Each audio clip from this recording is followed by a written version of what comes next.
Welcome back, everybody. I hope you had a great time in the breakout rooms. I'm sure people will still continue to trickle in. We've been having a blast over here talking about condiments, hot sauce, and AI and how things have been going. We're excited to dig into this next session. This is going to be a little bit different from what we normally do with our summits. We're going to be doing a very special edition of the Pre-Sales podcast. If you're not familiar, Pre-Sales Collective, we have a podcast. It's called the Pre-Sales Podcast. You can find it anywhere you find your podcast. Search for it there, you'll find it, or go to presalescollective.com/podcast. We have over 160 episodes at this point, and this is going to be a new special edition. The topic for this today is buy, sell, beware, the business of buying and selling AI. We're going to be digging into the good and the bad, the things you have to be aware of, selling to AI councils, I think was how he had turned them. We're going to be digging into all that. But first, a little bit of introduction. I'm your host, Jack Cochran, General Manager at the Pre-Sales Collective. Joining me today is, as my co-host, the very talented Matthew James. Welcome, Matthew. Hey everyone, so happy to be here talking about everyone's favorite topic, AI, not pizza. I'm New York's solutions engineer and so excited also to have Diana Capella with us.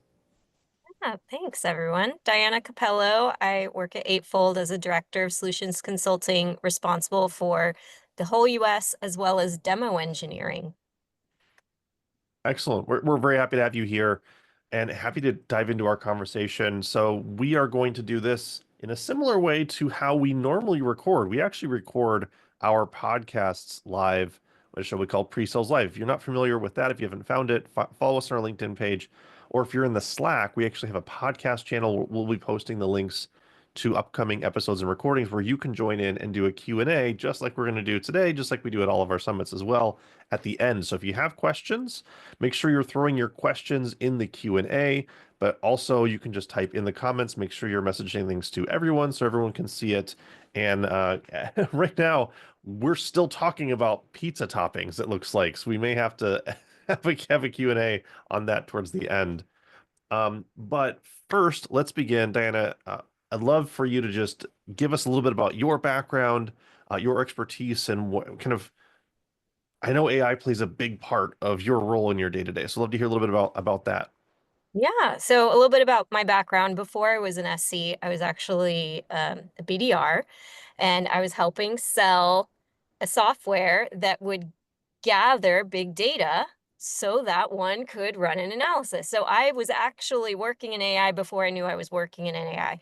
So we called it big data back then. But I've been in the AI space in different roles for almost 20 years now, almost on accident. I just being in the Bay Area, every company I've worked for has had AI in it. So currently at Eightfold, and as somebody who's responsible for demo engineering, I use AI a lot to create fake data for the demo environment. I also evaluate the vendors that we're purchasing that all have AI in them. So like we use Alto to generate demo data. We use Vivin, we use the AI to time track, so all those vendors. So from a purchasing side, I'm a buyer of AI, but then I'm also a seller of AI. So at Eightfold, we use two types of AI. We have the recommendation kind of AI, like we work in the HR space. So we will match a resume to a job, a person to a job, and tell you how likely you are to be successful in that role. So it's a recommendation engine, but we also use Gen AI to help you write your resume or do other things. So that's where my background is the strongest, in that kind of projection type AI as well as the LLMs and soon to be agents. So I'm picking up on the agents right now. That's the we just had a topic about agents and how it's coming from before, which if you didn't pick that up, you can check out the replay that we're going to be posting, I think next week for everything going on here. But yeah, I think the first thing I wanted to dive into, because this has been top of mind for a lot of people, actually kind of came up at some of the earlier sessions today as well, is around customer trust. Because there's a lot with a lot of the tools that we're using as pre-sellers specifically. I'm not talking about how can you trust the AI using it right, but how can you maintain trust with your customers while using AI? Because the last thing I want is to feel like I'm being sold to something that's just, something someone get off of Chat GPT. I want to be engaging with someone, I want to actually talk to a human. How do you keep that trust when leveraging things like AI in your demos or things that you're potentially building there as well? Yeah. So AI in the demos, I'll start there. I see it as by generating AI data specific to their industry or use case, you are giving them confidence that it'll work for them. If I came in and every example was A, B, C, X, Y, Z, 1, 2, 3, it's really hard for them to imagine it working for them. Or if I show a healthcare industry person something from telco, they're gonna be like, this doesn't hit for me. So the demo data giving a situationally realistic example of what those records would look like, that helps build trust that the product will work for them. But then as person to person, if I come in and I make a whole bunch of assumptions about your business based off what discovery I did in some chat GPT or Gemini or something else, I could be completely wrong, or I could have mis or old information. So that will erode trust really quickly. So I need to cite my sources when I do that. If I come in and I say, hey, based on what my AE told me and what we read in your 10K, I understand you are tackling these initiatives right now. Is that correct? What else matters to you? Right? So it establishes a baseline of showing I cared enough to do my own research and I'm validating it with you to understand your perspective. I think that's how we build trust with the AI. Yeah, I think the validation there is absolutely key, right? It needs to be something that someone isn't just taking your word for it. And I feel like that goes even with or without using AI, right? If you can't, why would you trust me even though I seem like a trustworthy worthy person? Why would you trust me anyways? And being able to provide that validation is very absolutely critical. What I've seen out there with most companies we're selling to is that they have an AI mandate, right? Everyone's been told it's the next big wave, so start using it. But then when you actually get into these conversations, it's one thing to have that directive from their leaders. It's another thing to actually create change there. And Diana, kind of you laid this out in the way that we do this in our sales processes. We say, here's what I know about you. And as a result, here are the recommendations that I make. So similarly, we want to get to that in AI too, right? When it's not obvious how it's working, it can be a bit of it can put the customer's guard up. So, how have you approached explaining how an AI is actually working and getting to the results when when you're selling an AI product? Yep. I'm very lucky right now in this role that our AI explains the matching. Like if you were to hover over the 5-star ranking, it would break out here are the 4 categories of information we're assessing you on, and this is how strong you are in each category based on the words that are in your resume and based on other resumes we know like yours. So it is very transparent. And so we make sure to say that in every demo. Here's our transparency. You want a tool like this so that you can make a judgment call yourself. In the past, I've sold applications where maybe it does that in one part of the product, but not another. So that's when I usually get hung up with questions like, wait, how did it come up with that specific score? Why does it think that?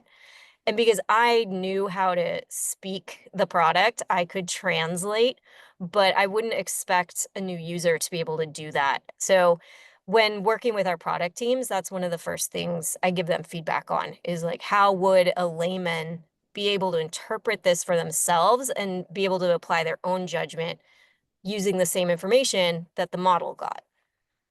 What's the reception I like typically when you bring that up and you say, we need to make this a little more easily understood by our users?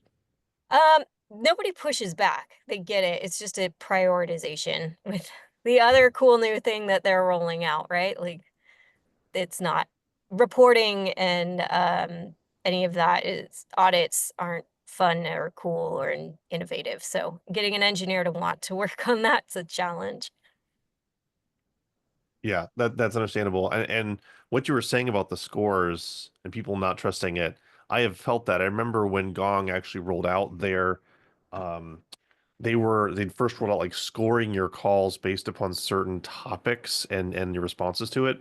I remember when like we sent everything through and just analyzed all our last calls from the last 2 months and looked at the scores and we went, they seem just like numbers. I don't know why it's doing one number versus the other. I don't, and maybe there's some truth there, but because we had no one there who could help us to understand what was being done, why, what are the types of things it's looking for, we had no way to identify if something was a false positive or a false negative or whatever that would be, what that would say. And we instantly just completely discarded it because we had no trust in it. We didn't have anyone there who could help explain that. So I've felt that very acutely. I don't know. So it actually lost credibility because you Hmm. couldn't understand what it was giving you. Right. Yeah. It's the throwing the baby out with the bathwater. I literally said, well, since I can't understand a few of these, I can't trust any of it. So that's a good point because we do have customers that push back.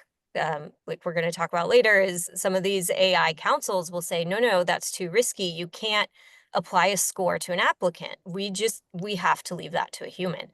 So to prove to that customer, they used our product for a year without using the scoring. We ran an analysis of what were the scores of the people they did hire and what was the duration of their tenure at the company.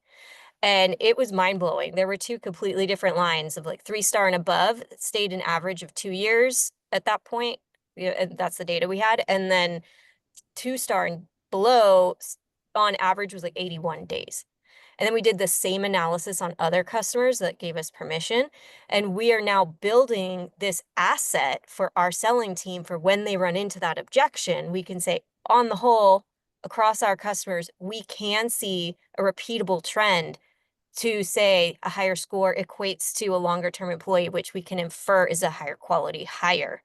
So that's why you can feel good about trusting the score. But It's almost more about helping someone to know how to use it and how not to use it in that case, right? It's right, maybe don't strictly just go off of the score, but it's just meant to be an indicator. Here's how to use it. Here's what you like, use it as another data point in that example you had just given, right? That it feels like it's more that direction. right. Another point here too is that wasn't our team that did that research. There was somebody on the engineering team who had access to the customer data to do that. And even at Clary, we ran something similar on the product team. They took that initiative. So as pre-sales leaders, we need to go to those teams and say, hey, here's the pushback we're getting. What data do you have that I can put together a use case or a white paper or a something to help me overcome this objection? That speaks to how our customers come to us. They're not benefiting just from our technology, but also from the fact that we have this industry experience, right? Because our customers are only going to be extremely well versed in their business. They might miss out on some of these macro trends, which we're able to help them out with. And I guess AI is just that next way of interpreting it. Can we still go and refine our AI by looking at our internal teams and our partners who have access to that kind of data? So, is that the kind of thing that you have pitched when you're going to these internal or the AI councils that are buying from you? How has that looked? Yeah, so AI councils come in a lot of flavors. It's a new trend. So in the last 3, 4 years, I've seen this pop up more and more, especially in the enterprises. Just like you have to clear InfoSec, you got to go in front of the InfoSec team and present how you comply with GDPR and all the stuff. Now we're seeing, oh, there's an AI council. They're new and they have some questions. And we don't know the questions in advance usually. But on the whole, these AI councils are made up of people from different departments in the company. Some are definitely from legal. Others may be somebody who just has experience in AI in their past and got put on the council, right? So it could be anywhere from 1 person to 10 people. We don't know. There could be multiple AI councils at especially large enterprises, and you never know what they're going to ask. So it's really hard to templatize a pitch or a presentation to them. And so our SAs handle those, solutions architects, but they're like constantly reacting in those conversations. They have to be quick on their feet and read the room and have resources available that they can pull up as needed. So we're still trying to figure out a repeatable win for that one. But what I'm seeing is a lot of the sellers, even the sellers who have 20 years experience, don't have experience handling AI councils, don't even know that they need to pass it, and the buyer doesn't even know they exist. So you'll get to like stage 6 and you're about to sign the contract, and someone in procurement goes, "Have you talked to the AI council yet?" Your deal's delayed by a quarter. Yeah, it's uh that you don't want to have happen. Have you, I guess what's intriguing about that is I think most companies at some point have at least a guideline, right? But are you finding that the councils are pretty much everywhere? And I guess question to that is, I know you said they all look a little bit different, but have you seen any trends emerging as to it's these types of people, these are the types of things that they care about, at least from a being prepped perspective for you? Yeah, so legal's definitely on there. IT's usually on there. And like you said, they usually have a guideline. Some are very strict and some are loosey-goosey. We're actually launching ours on Thursday. So my legal team gave me a preview of it. So we're a small company. We're sub 1,000 and we have a guideline, right? Mhm. So but the types of questions we're getting is especially around compliance. So how do you comply with all the laws that are going on in Europe right now? And then New York signed some things into law that's going to take effect very soon, specifically about using HR tech to hire or to select candidates. So how do you help a client of yours comply with the New York law? How do you comply with the New York law? What about California law, which is totally different? So a lot of the law type questions come up, and then security comes up. So we especially ran into this when we were purchasing some AI tools. Our legal counsel had hesitation about doing business with a startup because they were so small. How could they possibly put manpower on really securing? And so what data are we giving them? Is it our customers' data? Is it fake demo data to begin with? Like, where did this data come from? How are they going to access it? So it's security and controls that seem to be the recurring questions. And then Like how it works, right? security, Is it yeah. based on Microsoft? Is it based on Google? Like, what's the What technology are they behind using? it? Which are you saying that security separate from like the traditional security review, or is that getting it the security review is now including the AI council as a part of it, or is it completely separate? So they may go hand in hand, they may be separate, and they may ask the same questions or they may ask nuanced questions on each. So like, Gotcha. for example, all of our buyers sign in our contract that the information that we have access to is used to train our models, but will not be shared with anyone else. It's anonymized. And so they Mhm. want to know, can I get out of that clause? Everyone asks, no. Mhm. And they want to know, okay, how is it anonymized? To what degree is it anonymized? To what degree does it impact your model? And to what degree does my competitor benefit from that? It's an interesting point, right? Because they're asking the right kinds of questions. We've all been aware of how data has been misused, mishandled. So these companies are very much in the right place to ask these questions, and we need to come equipped with the right ways to make them make sure and have confidence that we're compliant. So I work at a company of less than 200 people, maybe similar to that startup that you were looking to purchase from, Diana. What would have helped you as a buyer pitch to your legal teams that this was compliant? Yeah, so the founders got on the phone, talked to our legal team. We did end up buying this product. It didn't hurt that the founders are friends with our founders. Ah, Relationships help. Yep. Um, and the fact that they weren't accessing any data about our customers was a big one. It was our demo data. So it was like, okay, once we figured out with legal the source of that demo data, then it was deemed safe, like below a risk threshold. We weren't going to get sued if that company leaked that data on accident or got hacked. There was no risk to our customers.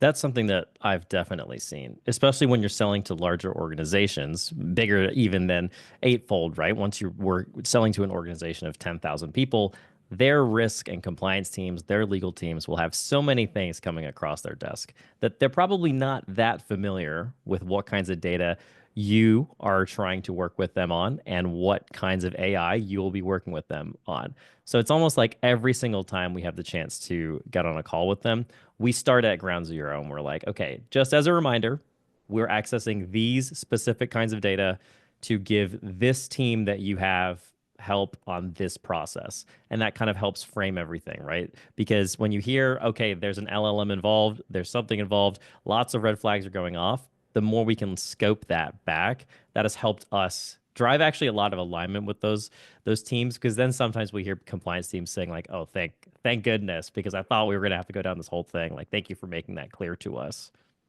Yeah, and the more I'm you can really tie to an existing LLM, like we didn't make up our own, we're leveraging ChatGPT, but it's a nuanced program version of it specific to our application.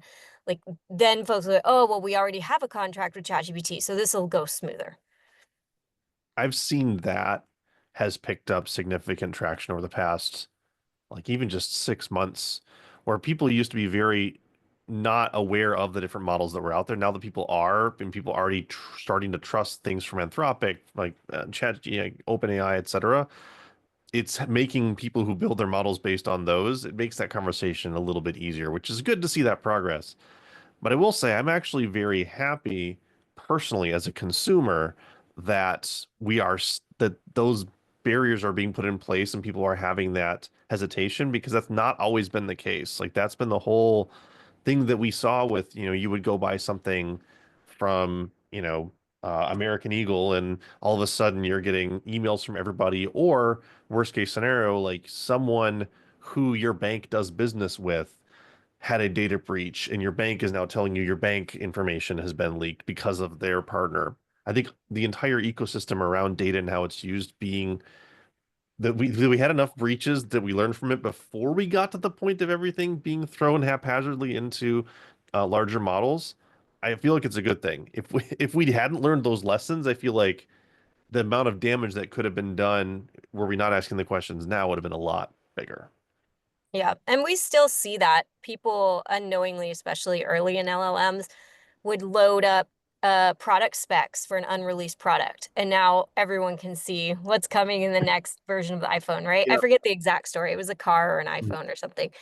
That was completely on accident and probably well-intentioned use of AI. And then there's Mhm. malicious AI, malicious use of AI. AI itself is not malicious or well-intentioned, not yet. So like I can use the AI to put on this lipstick, right? In Zoom, or I can use the AI to replicate somebody's face and frame them for a crime, right? It is the same technology. So there's accidental application with a negative consequence, and then there's intentional application with a negative consequence, and we want to avoid both. Yes. Yep. So we've talked a little bit about how pre-sales people should be thinking about AI. We've talked about how to sell to these new AI councils. We would be remiss, Diana, if we didn't ask you, because you're kind of a specialist on this topic, what AI looks like in hiring these days. So the question I have is, since we are now using AI looking for candidates, how have you seen this change, and what advice would you have on the whole? Yes. So sad to say, most of the AI being used in recruiting and screening applicants today is simply keyword matching. Sorry, no secret sauce there for most of our competitors. There are a few like ourselves that are legitimately using AI, and I'll break down the difference.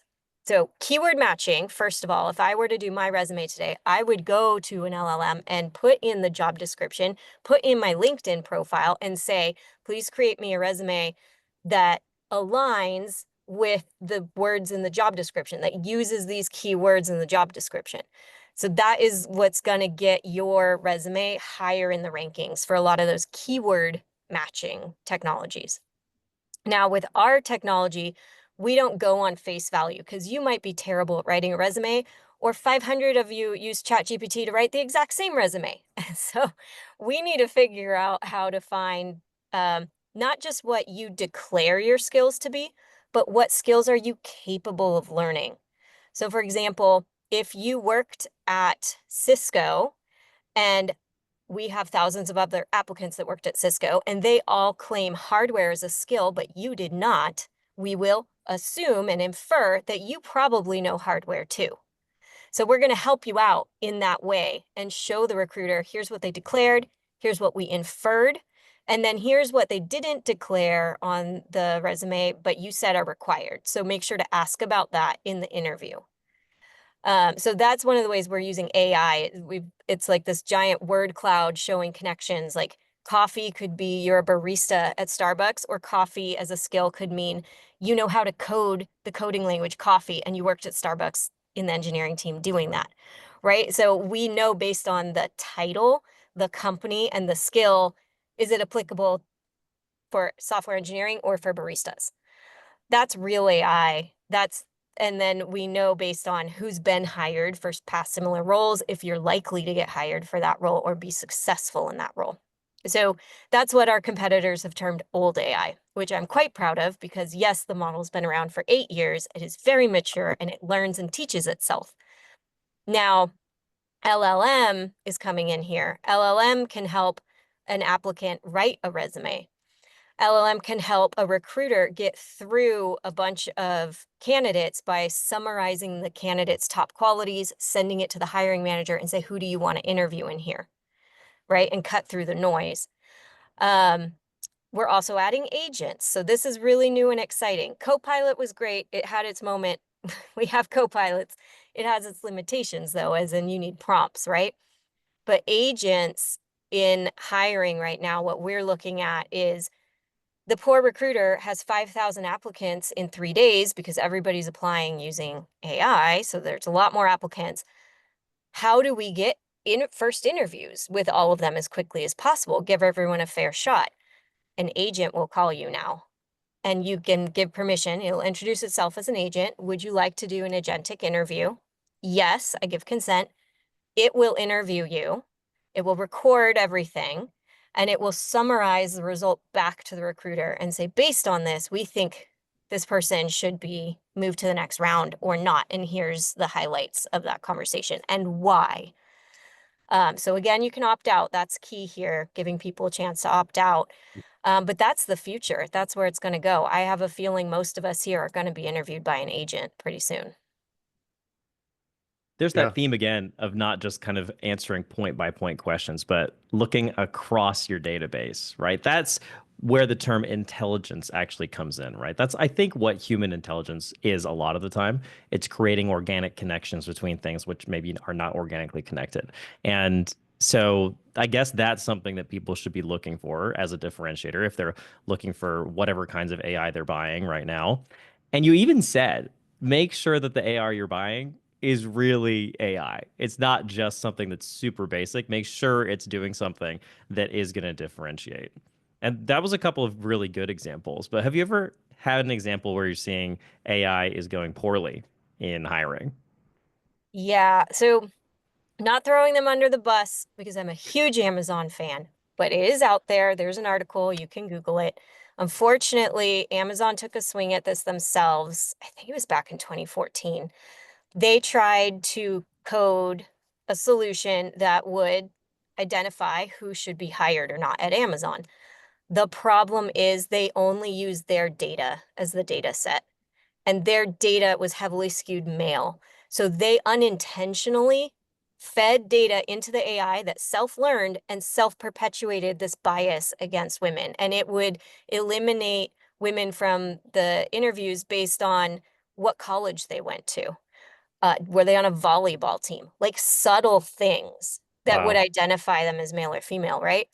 So it's really important. You could be the most well-intentioned coder, but you've got to code out the bias intentionally. You've got to test for bias regularly. You got to scrutinize your data set. It has to be big for this kind of thing. I mean, there's real world consequences here.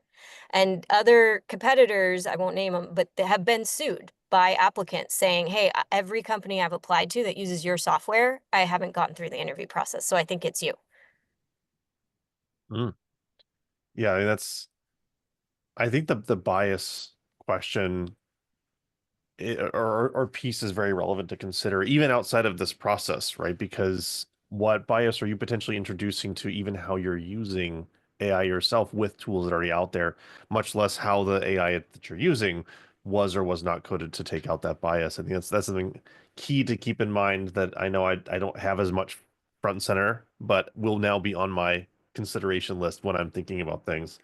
Um, any other examples? In fact, I think what we've kind of, without naming names, either who you heard it from, or who the actual company was that was helping that, you have to have heard some actual like personal examples of people who had just maybe good intention but led to very poor results, kind of similar to Amazon. Love to hear if you have any other stories of that as well that you can lead us into. Not personal, but I don't know that anyone like totally wants to share. Like, hey, I'm the one that leaked the private documents, right? Um, so no, it's more secondhand about people use AI for all sorts of things, so we're constantly sharing that. But no, nobody's admitted any negative outcome personally yet. Gotcha. Yeah, I guess I don't blame them. I guess I don't blame them for that. Well, as a reminder here, just in just a few minutes here, we're going to hop into the Q&A. So if you have a question, I've been trying to keep my eye on the chat, but there's so Oh, many I did have questions. one more thing. So if those of you that have chatted with me before would know, I will not leave a call without making a book recommendation. We'll A definitely go great to that. book. We'll do that. Yes, we'll definitely do that. But yeah, Okay. I was going to say, but just priming people for this, make sure you throw your question in the Q&A after we get through the book recommendation. We'll get over to the questions. Yep. So this book was recommended by someone in our company who we hired who used to be a consultant to HR companies. And so he recommended AI Superpowers. I love this book. It's almost like a short history lesson because AI hasn't been around for very long, only since the 50s. But it goes into the political and social history of AI superpowers of China and US and like what's gone on and is going on behind the scenes at a company and a government level. So really interesting, fast read. It's very little to do with the actual tech and application of AI, but I find that context to be really enlightening. You know what? That kind of thing helps us a lot when we get into these deeper technical conversations. I've seen if you can kind of take it out a step, sometimes that can give a lot of clarity. And maybe it's not like going into the actual history, just being able to speak about it in a more normal way without having to rely on the technical capabilities. I mean, that's what we're here for as pre-sales people, right? Being able to match the people where whatever depth of technology they want to speak to. Yeah. And you mentioned the 50s. I know you're not wrong. I remember I actually looked that up. Like when did AI start? And what was it? Was it it was like a group that got together to specifically think about AI sometime in like the mid 50s. Was it Yeah, it was Cambridge? like Cambridge a or college something? think tank. It was a college think tank. Yeah. I Yeah. looked this up. I think we even talked about it on the podcast a few episodes ago. But I was like, wow, the 50, like when computer science was starting, they were already thinking about AI, which is absolutely crazy. We got to ask, Um, like, what is AI? Is it AI when I ask my calculator to do a very complex sum that I couldn't do myself? Sort of. At what point does it like really cross over into that kind of interesting things that we're doing today? Yeah, I mean, I like to think I was trying to explain this to my husband. He works in the sewer department, so it's a fun Lots of AI conversation. there. I like explaining what the LLM is versus like projection type AI, which is typically where I've worked, versus task-based AI, which was kind of more in the beginning, like built for purpose to do X or speed X up. And now I was just Googling it because I want to make sure I use the right terms this morning. And one of them that jumped out to me that creeped me out, I forget the name of it now, but it was like this new type of AI that's coming that has feelings. And I was just like, I don't need you to have feelings for me, please. So that's coming. Yeah, this is the thing, right? We maybe have been primed to think of AIs in the same ways that we've seen them come across in the movies. How many times have you hopped on a call? You're like, all right, we're going to talk to you about AI. And they're like, here comes the Terminator. So when I think about AI having feelings, it makes me think of that I movie have, called Her. yes. Yeah. Yeah.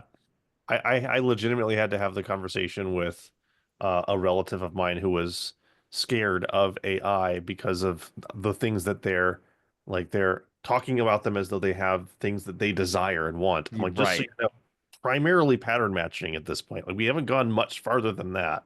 They're like, oh, I'm like, it's just literally doing vectorization to figure out the next best word when you really break it down to it. And they were like, oh, so we're not quite there. I'm like, we're not quite there. Not saying we won't get there, but there is no desire built into any AI. No AI is desiring to do things yet.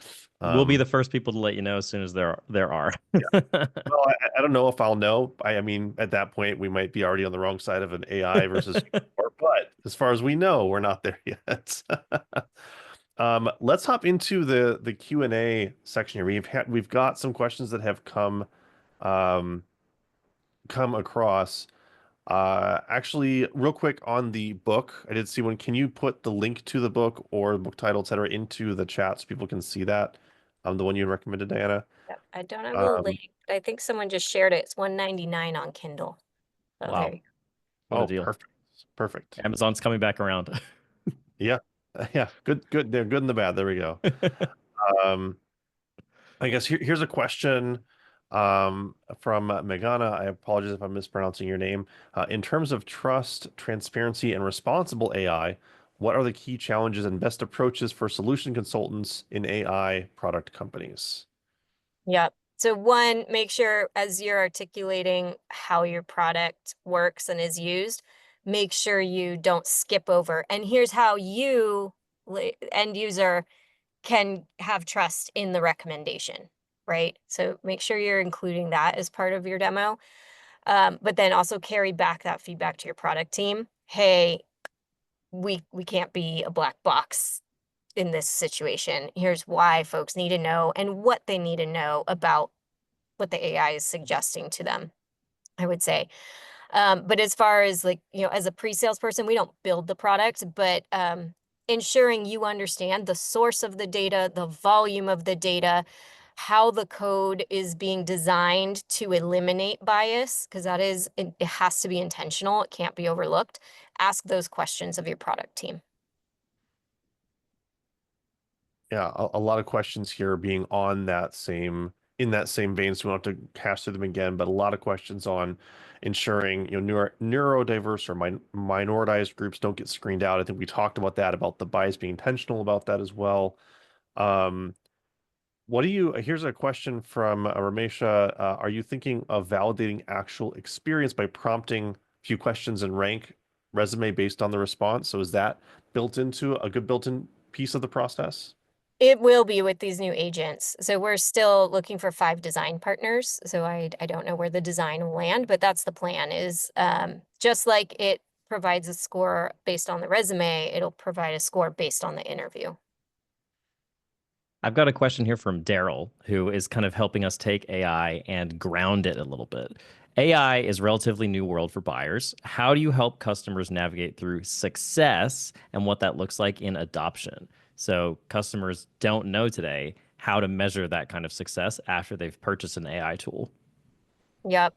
So here at Eightfold, we have a pattern we call the 3 E's. So efficiency, effectiveness, and experience. Those are the 3 broad categories that we provide value to our customers in. So as a SC, I demo in those categories and I speak about that. Here's how we make your team more efficient. Here's how they're going to be more effective. Similarly, the CSMs are also aligned on that. And when they meet with a customer, one of the first slides they show is here are those 3 categories. Do you track today any of these metrics we've laid out? We will use that to show you value.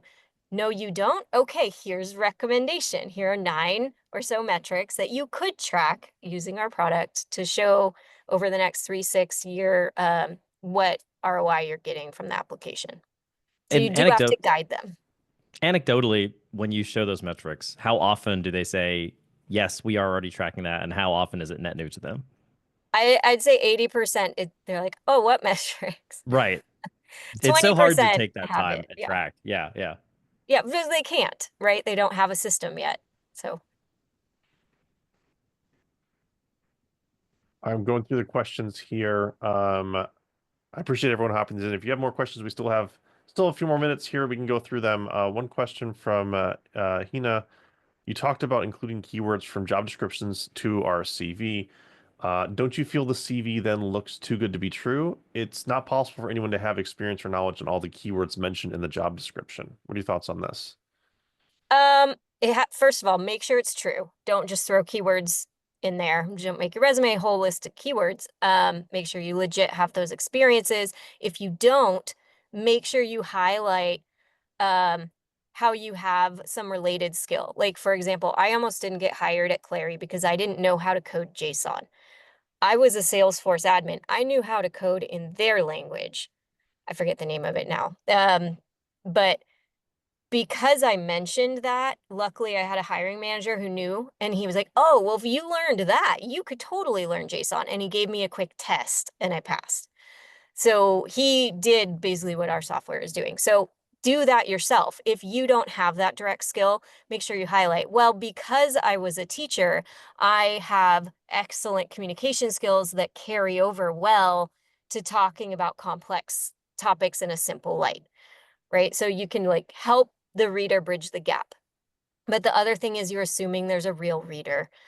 The larger the company, the less likely there is. You're probably getting passed through a model first and foremost, and they're not going to judge you harshly for having the keywords.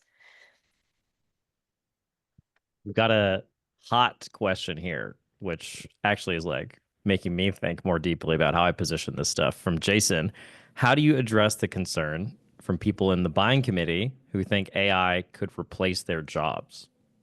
Always. That's the first thing that comes up in HR. I mean, given the climate in the US, we've had a lot of layoffs in tech. A lot of people are down to just, they've been parts of cuts. And so they're very concerned you're going to replace the recruiter. But it's back to everything we've been talking about today. No, we're not replacing the recruiter. Maybe a scheduler. If you have interns scheduling meetings for you, yeah, maybe them, but they aren't being replaced. They're being reassigned to something of higher value, of a more rewarding type of work.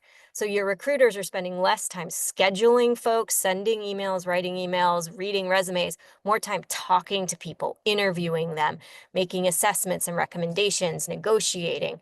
Those are the high value activities that recruiters got into the job to do. So we're we're making the team more efficient, which some would argue means I don't have to hire more, but it is what it is, right? Like we are helping that team that you have do more. I think tying it to their business as a whole is so spot on. You're right. These team members didn't get hired on to do low leverage tasks. Can we use AI to make it so that we're increasing their 3 E's and making them more effective? Because every company out there is going to have really big goals that they're trying to hit by the end of the year. So if we can kind of like tie that through, your team's going to be more effective. They're going to have more time to do the things that you really want them to do, and then you're going to hit your goals as a company more effectively. I think that's spot on, right? When people say, "Oh, you're just eliminating roles," we're just not thinking big enough. Yeah. And the healthcare industry has a saying, work at the top of license.